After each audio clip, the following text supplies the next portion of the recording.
जय हिंद दोस्तों, स्वागत है आपका हमारे YouTube channel BN Singh classes में। आज हम लोग बात करेंगे इकोनॉमिक्स का अगला चैप्टर है आपका इकोनॉमिक रिफॉर्म्स। आपके जो आर्थिक जो आपका रिफॉर्म्स हैं, ठीक है, उसके बारे में हम लोग आज बात करेंगे। आर्थिक सुधार, ठीक है। देखिए लगभग भारत में अगर हम लोग देखें तो जो आपका आर्थिक सुधार का जो समय है वो है आपका 1991 से। नॉर्मली 1991 में जो आपकी नई गवर्नमेंट बनी थी नरसिम्हा राव की, ठीक है, नरसिम्हा राव की जो आपकी नई सरकार बनी थी, इसी के अंतर्गत ये चीज़ें शुरू हो गई थी, ठीक है। इसके पहले ये चीज़ें शुरुआत हो गया था, ठीक है, शुरुआत हो गया था। उसके पहले जो आपके दो सरकारें उसके पहले की आई थी, लेकिन उनके बीच में स्टेबिलिटी नहीं थी। जो उसके पहले का आपका चंद्रशेखर की सरकार थी और उसके पहले आपका वीपी सिंह की सरकार थी। इनके पे मतलब चीज़ें ये लोग करना चाहते थे, रिफॉर्म्स करना चाहते थे, रिफॉर्म करने की कोशिश भी किए थे, लेकिन उनके पास कह सकते हैं कि मेजॉरिटी नहीं थी, उनके पास संख्या बल नहीं था जिससे कि लोगों को समझा सके, और बहुत ज़्यादा उनका विरोध हुआ, ठीक है।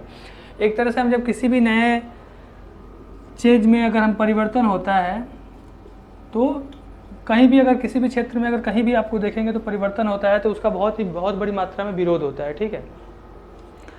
तो जाहिर सी बात थी, जब हम परिवर्तन की तरफ जाएंगे तो विरोध तो होगा ही, तो वही विरोध हुआ। लेकिन आगे चल में आपके 1991 के समय में जब नरसिम्हा राव की सरकार आई, तो नरसिम्हा राव की सरकार के समय आपके जो प्रधानमंत्री थे उस समय के जो वित्त मंत्री थे मनमोहन सिंह, डॉक्टर मनमोहन सिंह, जो बाद में प्रधानमंत्री बने, उनका बहुत मतलब कहा जाता है कि आज के भारत का जो आर्थिक सुधार हुआ भारत में, उसमें बहुत बड़ा उनका योगदान माना जाता है। तो एक तरह हम देखें आज जो समय चल रहा है आपका है 2021, यानी कि आपका आर्थिक सुधार का लगभग 30 साल हो रहा है, ठीक है। और इन 30 सालों में आर्थिक सुधार, ये जो आपके इकोनॉमिक रिफॉर्म्स हैं, ये लगातार चलता जा रहा है, अभी भी रुका नहीं है। अब देखिए आर्थिक सुधार होता क्या है, रियल में अगर हम लोग देखें तो आर्थिक सुधार को क्या है, तो कहा जाता है कि जो आपका आर्थिक सुधार है, popularly known as economic reforms, denotes the process in which a government prescribes declining role of the state and the expending role for the private sector in an economy. सीधा सीधा इसका कहने का मतलब है कि जो आपका गवर्नमेंट है, जो आपकी गवर्नमेंट है, वो इकोनॉमी से, अर्थव्यवस्था से जो उसका हस्तक्षेप होता है, यानी कि जो गवर्नमेंट जो कंट्रोल कर रही होती है, वो कंट्रोल धीरे धीरे, यानी कि स्टेट का जो कंट्रोल होता है वो कम होता चला जाता है। इकोनॉमिक रिफॉर्म्स में जो गवर्नमेंट, यानी कि जो आपका स्टेट का जो कंट्रोल है, जो गवर्नमेंट उसको कंट्रोल कर रही होती है, जो गवर्नमेंट का जो रोल होता है वो कम होने लगता है, धीरे धीरे खत्म होने लगती है। और एक तरह से आपका जो है कह सकते हैं कि जो आपका प्राइवेट सेक्टर है, प्राइवेट सेक्टर आपका बढ़ने लगता है। जो इकोनॉमी में जो मेन फोर्स होता है, जो मेन जो काम करता है, वो प्राइवेट सेक्टर, यानी कि निजीकरण की तरफ बढ़ने लगता है। इकोनॉमी आपकी निजीकरण की तरफ बढ़ने लगती है, प्राइवेट सेक्टर आपका ग्रो करने लगता है। यही होता है आपका एक तरह से इकोनॉमिक रिफॉर्म्स, ठीक है। इसके पहले आपको पता ही होगा कि शुरू में आपका जो था पूंजीवाद, कैपिटलिस्ट, ये आपका बहुत तेज़ी से फैल रहा था। उसके बाद कुछ क्राइसिस हुए 1930 के दशक में, बहुत सारे प्रॉब्लम्स हुए, तो लोगों को लगा कि इस तरह से खुला छूट हम लोगों को नहीं दे देना चाहिए, आर्थिक छूट नहीं दे देना चाहिए। तो धीरे धीरे क्या हुआ कि एक तरह से प्लानिंग की चीज़ें शुरू हुई। आपका नियोजन, राज्य के अंतर्गत आपका जो अर्थव्यवस्था थी उसमें नियोजन का शुरुआत हुआ, प्लानिंग की शुरुआत हुई, जो आपका एक तरह से कह सकते हैं कि USSR की देन थी। उसके बाद बहुत सारे ऐसे कंट्री थे जो इस ओर बढ़े, और फिर धीरे धीरे फिर चीज़ें आई। उसके बाद आपका परिवर्तन होता गया, चीज़ें आपकी होती चली गई, ठीक है। इकोनॉमिक रिफॉर्म्स को अगर हम लोग एक चीज़ और देखें तो ये आपका इकोनॉमिक रिफॉर्म्स हैं, एक तरह से एक व्यवस्था से दूसरे व्यवस्था की तरफ जाना, एक व्यवस्था से दूसरे व्यवस्था की तरफ जाना, यानी कि एक अल्टरनेटिव आपका जो डेवलपमेंट प्लान होता है, एक अल्टरनेटिव डेवलपमेंट आपकी स्ट्रेटजी होती है, एक व्यवस्था से दूसरी व्यवस्था की तरफ जाना, ठीक है। अब इसके बाद देखिए अगर हम लोग चीज़ों को और तरीके से समझें, देखिए अभी हम लोग उसका बैकग्राउंड देख रहे हैं, फिर इकोनॉमिक रिफॉर्म्स आपको हम लोग समझाएंगे, देखेंगे। तो देखिए पता होगा कि आपको USSR, आपका जो सोवियत रूस था, सोवियत संघ था, उसने प्लानिंग, जो आपका नियोजन था, इसके पहले वाले जो हम लोगों ने इकोनॉमिक्स की बात की थी उस पर हम लोगों ने इस पर बात की है। तो जो आपका नियोजन का जो प्रक्रिया था, यानी कि जो आपका प्लानिंग जो प्रोसेस था, ये आपका USSR से स्टार्ट हुआ था। बाद के समय में जितने भी आपके देश थे, चाहे वो किसी भी व्यवस्था को फॉलो करते हो, या वो कैपिटलिस्ट हो, या आपके वो कम्युनिस्ट हो, या आपके कह सकते हैं कि किसी भी तरीके के देश हो, सभी देश ने इसको अपनाया। बाद में चल के चाइना और आपके मैक्सिमम जो आपके ईस्टर्न यूरोपियन कंट्रीज थे उन लोगों ने इसको अपनाया। अब उसके पहले अगर हम लोग देखें तो जितना आपका यूरोप और जो भी देश थे वो सब आपके कैपिटलिज्म यानी कि पूंजीवाद की तरफ जा रहे थे, ठीक है।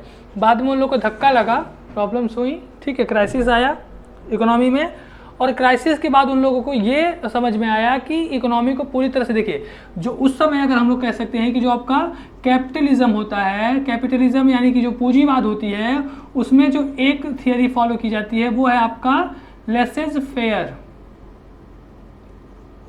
लेसेज फेयर,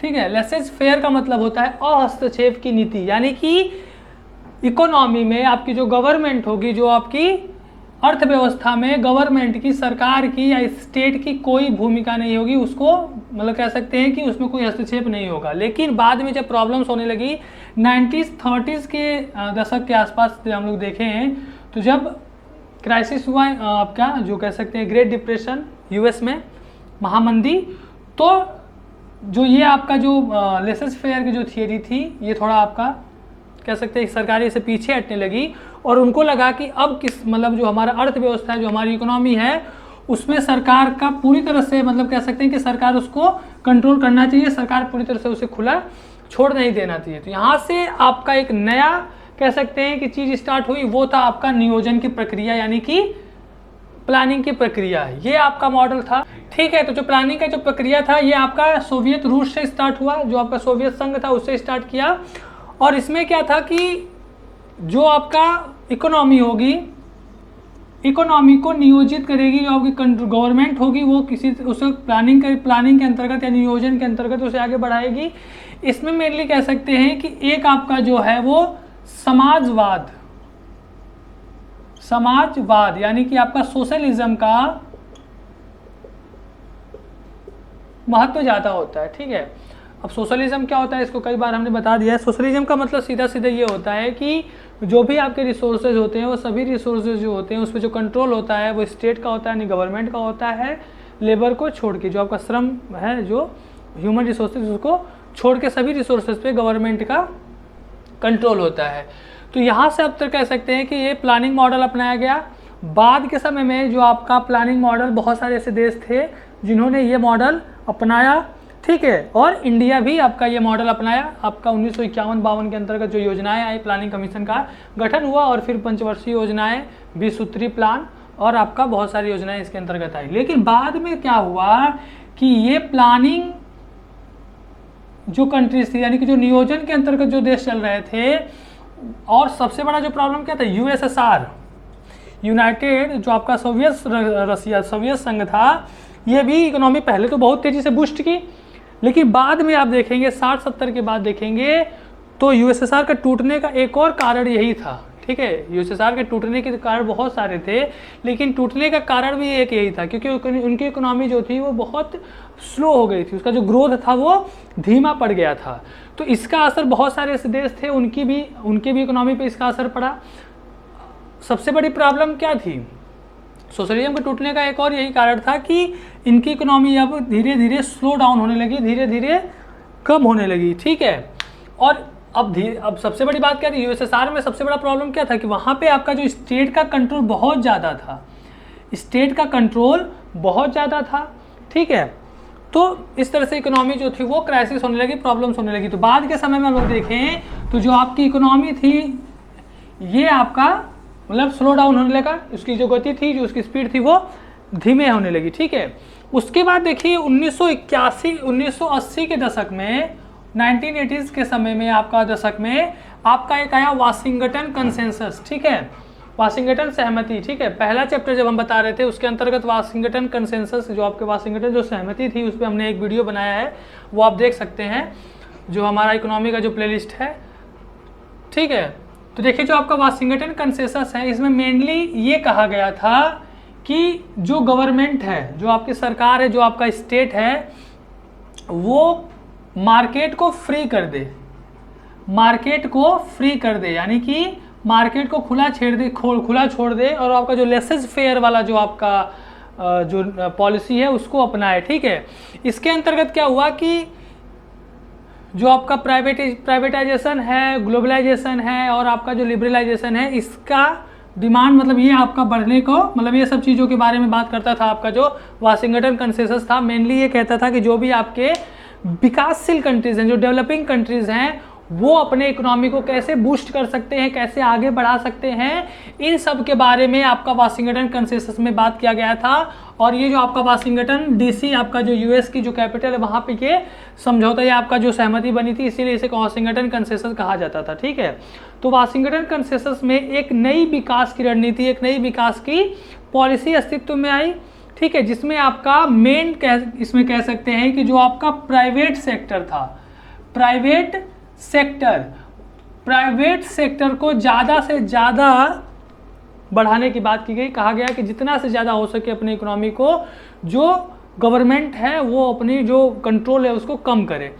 1988 के आसपास, 1988 के आसपास आपके जो हमारे देश के जो प्राइम मिनिस्टर थे राजीव गांधी, ठीक है, उन्होंने कुछ हद तक जो आपके वाशिंगटन कंसेंसस की जो बातें थी उसको अपने इकोनॉमी में लागू करना शुरू कर दिया था। ठीक है, अब देखिए क्या हुआ कि जब 88 में जब इन्होंने जो राजीव गांधी ने वाशिंगटन कंसेंसस को लागू करना शुरू कर दिया था, तो उस समय देखिए बहुत सारी ऐसी प्रॉब्लम्स थी जो साथ में चल रही थी। जैसे आपका एक था आपका गल्फ वॉर, जो गल्फ वॉर था, जो खाड़ी की लड़ाई थी, गल्फ वॉर की वजह से हमारा जो इकोनॉमी था और ज़्यादा मतलब कह सकते हैं कि प्रॉब्लम क्राइसिस में चला गया। क्योंकि सबसे बड़ी प्रॉब्लम क्या थी कि देखिए गल्फ वॉर की वजह से जो आपके पेट्रोलियम, जो आपके जो कच्चे तेल के, जो क्रूड ऑयल के जो दाम थे वो बहुत तेज़ी से बढ़ गए थे। और देखिए हमारी जो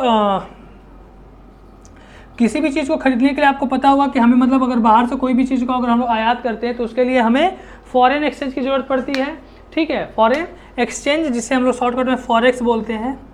तो फॉरेन एक्सचेंज हमारा जो था वो बहुत मतलब उसे भार पड़ रहा था, क्योंकि हमें तेल और महंगो दामों में खरीदना पड़ रहा था। इसकी वजह से हमारी इकोनॉमी पे और ज़्यादा भार पड़ रहा था।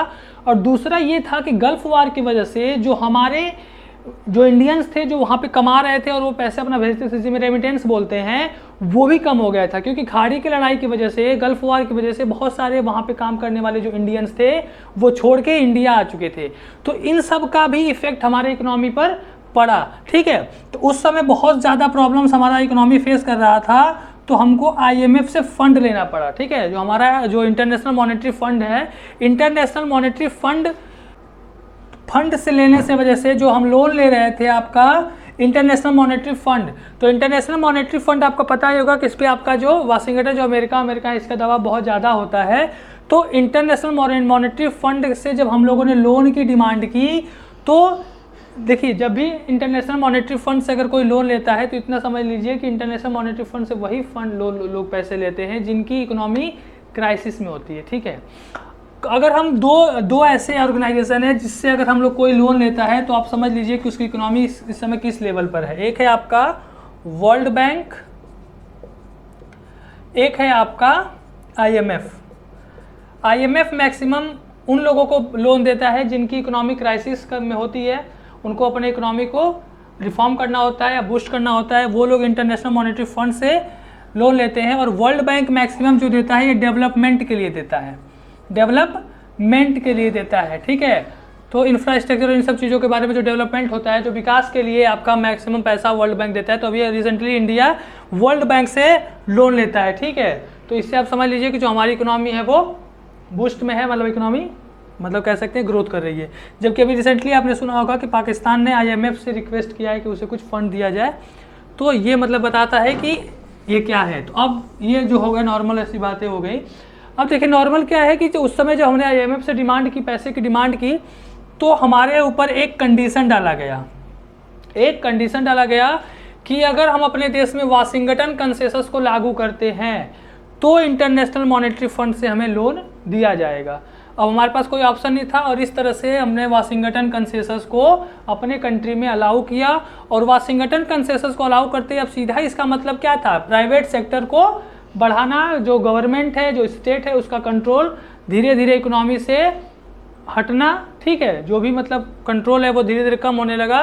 और इस तरह से क्या हुआ कि हमारी जो हमने 1991 में इकोनॉमिक रिफॉर्म्स की तरफ हम धीरे धीरे आगे बढ़ना शुरू हो गए। और 23 जुलाई 1991 को हम लोगों ने इकोनॉमिक रिफॉर्म्स कह सकते हैं कि इंडिया ने अपना जो इकोनॉमिक रिफॉर्म्स था ये भारत में शुरू हो गया, ठीक है। मतलब इसका कह सकते हैं 23 जुलाई को ये लागू हो गया, जो गवर्नमेंट थी उसने लागू कर दी, ठीक है। अब इकोनॉमिक रिफॉर्म्स के अंतर्गत इंडिया में क्या क्या उस समय हुआ, क्या क्या चीज़ें थी, क्या क्या प्रॉब्लम्स था, क्या क्या प्रॉब्लम फेस करना था, क्या क्या उस समय बातें हुई, ठीक है, उसके बारे में हम लोग कल चर्चा करेंगे, ठीक है। थैंक यू, जय हिंद।